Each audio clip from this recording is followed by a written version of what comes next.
Hey guys, today I want to share with you guys one of my favorite open-faced sandwiches recipe, which is spicy tuna melt. I love this recipe so much. I love this dish so much because it's spicy, it's cheesy, and it's just absolutely delicious.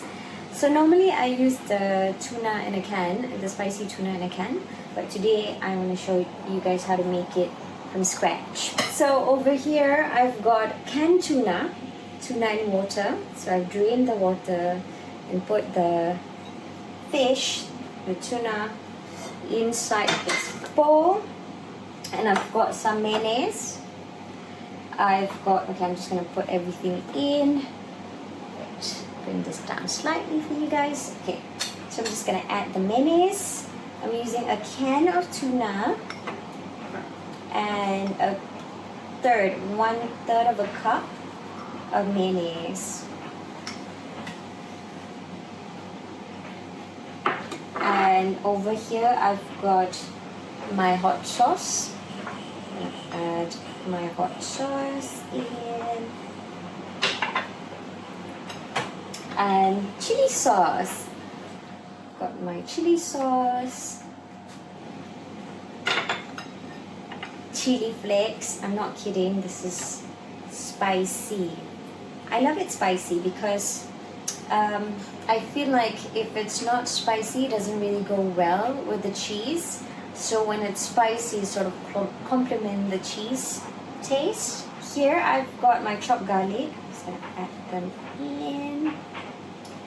I'm gonna squeeze some lemon, a little bit of lemon juice to give that fresh taste to the sandwich. And I've got some daun bawang, my scallions, chopped daun bawang, and chopped coriander. Stir that in. Super easy to make. You do need to do a little bit of chopping, but that's about it. But you can do it in advance and then keep the filling in the fridge for up to 4 days. Alright, now I'm just going to use a fork and mix everything together.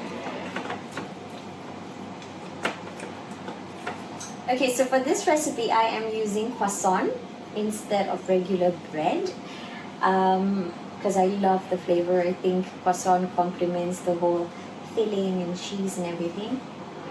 But I actually find using like a 2-day-old croissant that's been kept in the fridge a lot easier to work with than fresh croissant. So this is the croissant and I've sliced it this way. So you want to cut your croissant from the top here and you want to slice it into half because you kind of want to create like a square shaped bread like that. Okay, so that's what I've done. Don't cut it entirely. Jangan kasih dia putus ya, jangan potong habis. And then we're gonna grill that, but I'm gonna finish doing the filling first. I'm gonna add some salt and pepper as well.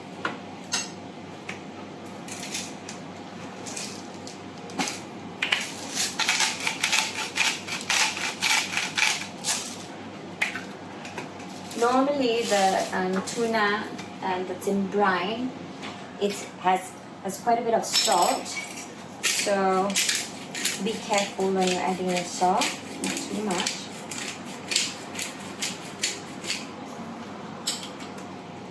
So just gonna mix everything together. Alright, so my filling's done.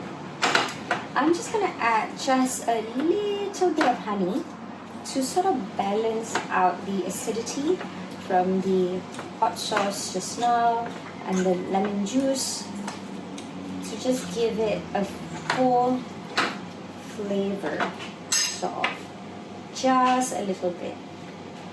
Alright, that's it. Just mix everything and keep it in the fridge for about 10 to 15 minutes. Alright, so now this is done. It's really nice. It smells so good. There's no big chunks of tuna anymore.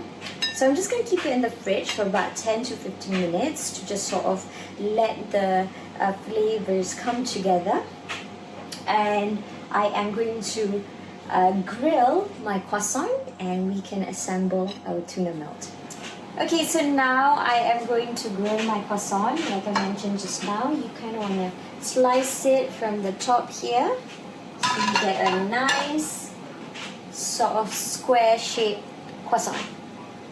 And I'm not going to put anything on my pan. I've just heated it because croissant contains a lot of butter, so you don't really need to add anything else.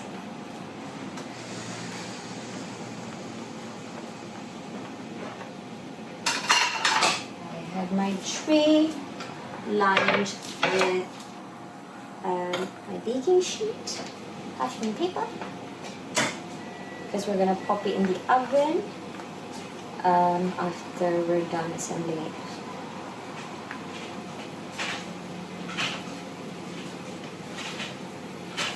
Oh, it's beautiful. So you want that. You want this.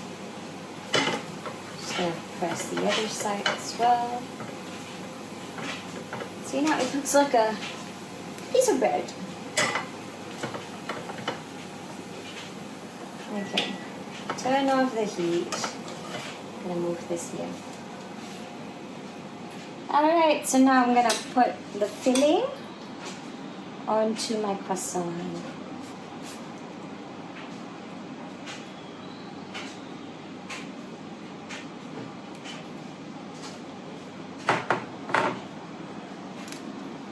You don't want too much because it's going to make the croissant super soggy. Alright, that's beautiful. Maybe just a tad more. Sikit saja lagi. Okay, that is perfect. And over here, I've got my sharp cheddar, my white and red cheddar. I'm just gonna put them on top. There we go. A little bit of pepper. Okay, I'm gonna pop this into the oven on grill setting at 200 degrees Celsius for about 6 minutes. Just want the cheese to melt and be all delicious. Okay, so my spicy tuna melt is ready. Look at that. Oh my god. I normally serve it with a wedge of lemon, so you can squeeze it over and it's going to give a beautiful fresh taste to it. It's so sedap, guys. I cannot wait to dig in, but I'm going to show you guys a little close up. I hope you guys will try this recipe, and when you do, make sure you share your pictures and videos with me. Cepat makan, guys.